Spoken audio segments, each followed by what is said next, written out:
Kota Gaib Gajah Putih merupakan salah satu kota gaib yang ada di Indonesia, lebih tepatnya di Lahat, Sumatera Selatan. Kota ini juga tidak kalah majunya dengan kota gaib Padang 12 dan Saranjana seperti di video kita sebelumnya. Berikut penjelasan lebih panjang tentang kota gaib Gajah Putih di Lahat, Sumatera Selatan. Lokasi dan konteks geografis. Kota gaib Gajah Putih dipercaya berada di wilayah Kabupaten Lahat, Sumatera Selatan, tepatnya di kawasan pegunungan dan hutan yang masih jarang terjamah manusia. Beberapa cerita masyarakat setempat menyebutkan lokasinya berada di sekitar daerah Kecamatan Pagardewa atau dekat dengan perbatasan Kabupaten Lahat dan Kabupaten Muara Enim. Wilayah ini dikenal dengan lanskap alam yang indah, namun juga dianggap memiliki energi mistis tinggi, dengan banyak sumber air mata dan pepohonan besar yang dianggap suci oleh penduduk lokal. Konon, pintu gerbang menuju kota gaib ini hanya bisa dilihat pada waktu tertentu, seperti malam bulan purnama atau saat kabut tebal menyelimuti pegunungan. Asal-usul nama dan legenda dasar. Nama, Gajah Putih, tidak terlepas dari kepercayaan lokal yang mengaitkannya dengan makhluk suci. Meskipun tidak ada gajah putih yang secara fisik hidup di daerah tersebut, cerita rakyat menyebutkan bahwa nama ini berasal dari sebuah peristiwa kuno. Konon, pada zaman dahulu kala, seorang pemimpin lokal yang memiliki hati mulia dan sering membantu masyarakat miskin mendapatkan pertolongan dari sebuah makhluk gaib berbentuk gajah putih. Makhluk tersebut kemudian membimbingnya menemukan sebuah kota tersembunyi yang penuh dengan kekayaan dan kebahagiaan, yang kemudian dikenal sebagai kota gaib Gajah Putih. Di dalam cerita lain, kota ini dipercaya sebagai kerajaan makhluk halus yang telah ada sejak sebelum zaman kerajaan Sriwijaya. Penduduk kota gaib ini dikatakan memiliki kemampuan mistis yang luar biasa, seperti dapat mengendalikan cuaca, menyembuhkan penyakit dengan cepat, dan bahkan melihat masa depan. Mereka juga dipercaya menjaga banyak harta karun alam, seperti permata, emas, dan bahan obat-obatan langka yang tidak ditemukan di dunia manusia. Karakteristik kota gaib dan penduduknya. Bangunan dan peradaban. Konon, kota gaib Gajah Putih memiliki bangunan megah yang terbuat dari batu berkilau dan kayu berkualitas tinggi, dengan arsitektur yang indah dan penuh simbolisme.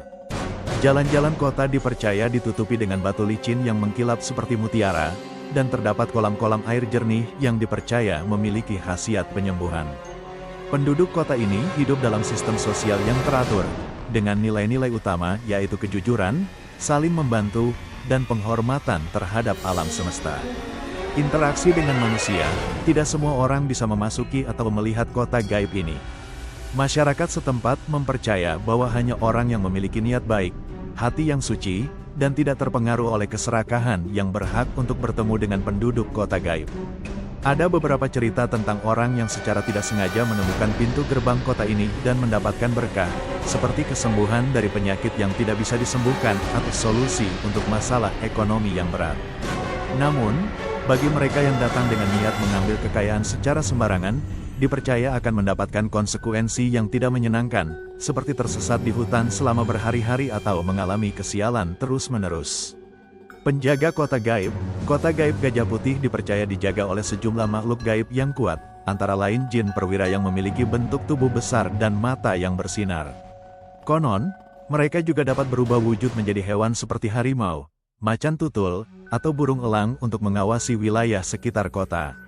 Penduduk lokal yang sering beraktivitas di hutan sekitarnya biasanya akan memberikan persembahan sederhana, seperti makanan atau minuman, sebagai bentuk penghormatan kepada para penjaga ini. Makna dalam budaya masyarakat Lahat. Cerita tentang kota gaib Gajah Putih telah menjadi bagian penting dari identitas budaya masyarakat Lahat. Bagi banyak orang lokal, cerita ini tidak hanya sebagai dongeng semata, tetapi juga sebagai pelajaran moral tentang bahaya keserakahan dan pentingnya hidup dengan hati yang baik. Cerita ini juga menjadi dasar bagi beberapa kebiasaan lokal, seperti tidak memotong pepohonan besar secara sembarangan atau tidak mengambil sumber daya alam lebih dari yang dibutuhkan. Pada beberapa acara adat tahunan, seperti acara panen raya atau peringatan hari jadi desa, masyarakat setempat sering mengadakan ritual sederhana untuk menghormati kota gaib Gajah Putih. Ritual ini biasanya dipimpin oleh seorang pemangku adat atau dukun yang dianggap memiliki hubungan spiritual dengan dunia gaib, dengan menyampaikan doa agar masyarakat diberikan keselamatan dan kemakmuran. Cerita penduduk lokal yang terkenal. Salah satu cerita yang banyak dikenal adalah tentang seorang petani dari desa Talang Kelapa yang bernama Pak Soleh. Pada tahun 1980-an, Pak Soleh sedang mencari hewan ternaknya yang hilang di hutan ketika kabut tebal tiba-tiba menyelimuti sekitarnya. Saat ia merasa tersesat dan lelah, ia melihat sebuah cahaya lembut yang membimbingnya ke sebuah tempat yang indah dengan bangunan megah. Di sana, ia bertemu dengan seorang wanita cantik yang memberinya makanan dan minuman, serta memberitahunya lokasi hewan ternaknya yang hilang. Ketika kabut menghilang, Pak Soleh menemukan dirinya kembali di tepi sungai, dengan hewan ternaknya berada di sebelahnya dan sebuah kantong kecil berisi biji-bijian yang tidak dikenalnya. Setelah itu, tanamannya selalu menghasilkan hasil yang melimpah, dan ia sering berbagi cerita tentang pengalamannya kepada generasi muda. Perlu diingat bahwa keberadaan kota gaib Gajah Putih masih bersifat mitologis dan belum ada bukti ilmiah yang mendukungnya. Namun demikian, cerita ini tetap menjadi bagian tak terpisahkan dari warisan budaya masyarakat Lahat dan terus diturunkan dari generasi ke generasi.